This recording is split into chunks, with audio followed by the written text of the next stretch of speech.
Now, our next guest is an X Factor winner who nearly lost it all before turning himself around and going on to become a global phenomenon. Yeah, James Arthur is back with a brand new single and has even made a surprise appearance on the world's biggest soap opera.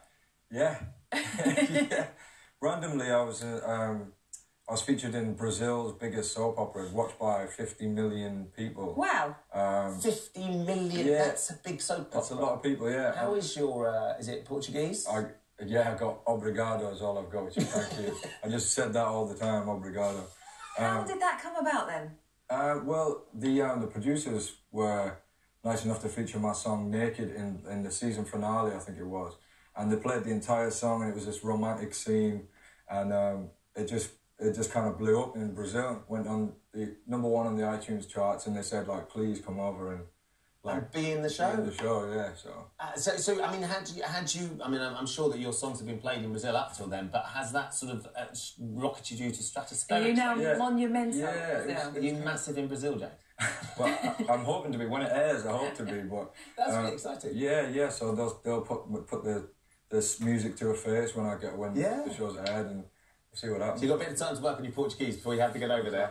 You come in because you've got a new single, Empty Space. It's your brand new song. You filmed the video. We've got a world exclusive. We've got a sneak peek of the video. This is a little bit special. Yeah. It's not even been finished though, has it? No, I haven't even seen it. You've not seen it? Yeah. Wow. It's a first for the man himself and a first for us. Here is 19 seconds of Empty Space. I don't see you. You're not in every window I look through. And I don't miss you. You're not in every single thing I do. I don't think we're meant to be, and you are not the missing piece. There you are, that's part of your video. And for people who didn't know, that was Harry Potter, Malfoy, Tom Felton, wasn't it, involved? Right, yeah. Is it one long shot? Does it change? I don't. Just the cameraman in reverse? So thankfully, I didn't have to be in this video. Normally, it's a stressful process getting shots approved. So I didn't have to go through that. But yeah, Tom's one of my favourite actors. Obviously, everyone's a Harry Potter fan. Yeah, of course. And yeah, we were lucky enough to land him, and he illustrates the song perfectly. So just really grateful that he's Empty Space, the song is called. So what's it about? What's the motivation behind this one then? Well, it's kind of another one of my happy songs that I'm not yeah, it's like it talks about loss. It deals with loss, and trying to fill that void. Someone that you love, and you know that you've lost in some capacity.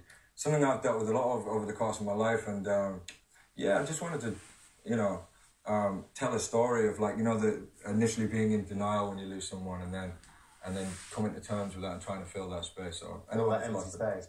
They're talking of being at a loss. In June, you tweeted after this album, "I'm retiring. Love, James."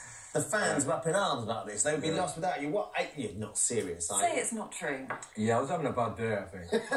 So it's not true? I mean, there are certain aspects of the business that I don't enjoy. Like what?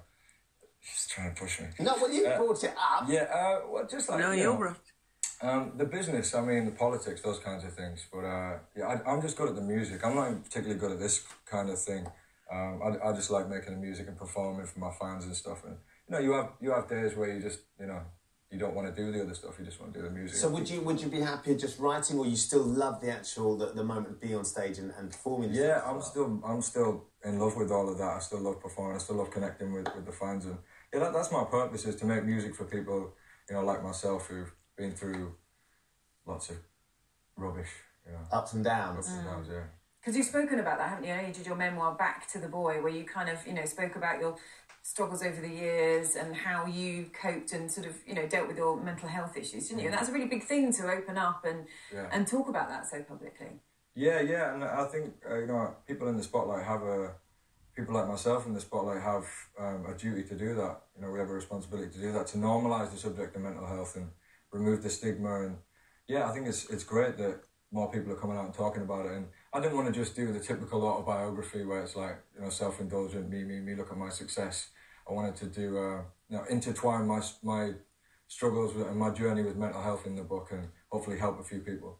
How do you feel about where you are now when you look back at, how things have changed? We were talking there about, winning the for X Factor back in 2012, how your life has changed so humongously. Yeah, it's changed a hell of a lot. I used to live in a little bedsit that was smaller than this stage that we're on. My bed, my TV, my fridge, you know, it was all in the same room, and then all of a sudden, I'm, you know, one of the most talked about men in Britain overnight, and it was a lot to deal with. Anxiety was, you know, it was crazy. But yeah, now I just kind of used to it, and I just try not to fear anything and just go for it and just, you know, put my all into the music.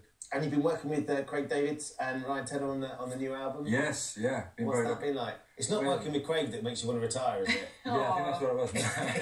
No, Craig David, yeah, I mean, I was a super fan of Craig David when I was young. All his riffs and his runs were, like, amazing to me. So to be in the studio with him was an honour. And Ryan Tedder, I was lucky enough to tour with One Republic last summer, and another guy that I look up to. So yeah, it's been pretty amazing the last year or so. We'll wait and see what comes next in that case. More acting, because I know you did the Lady Gaga song, didn't you, from A Star Is Born? I mean, could this be the next thing that we see you doing? Maybe you step out in a film, in a musical role? Maybe if I retire, if this single doesn't do very well, maybe I'll give the acting a little bash. No one wants to see you retire. Things are going well for you, James, and long may that continue. So it's lovely to have you in Borough flying in the Championship. We are up the Borough. Doing well. So you never know. Could be Premier League and a massive smash album by the 8th. That would be the absolute icing on the cake. Great to see you, man. Thanks for coming in. Thank you. All right, let's get a look at the weather. Here's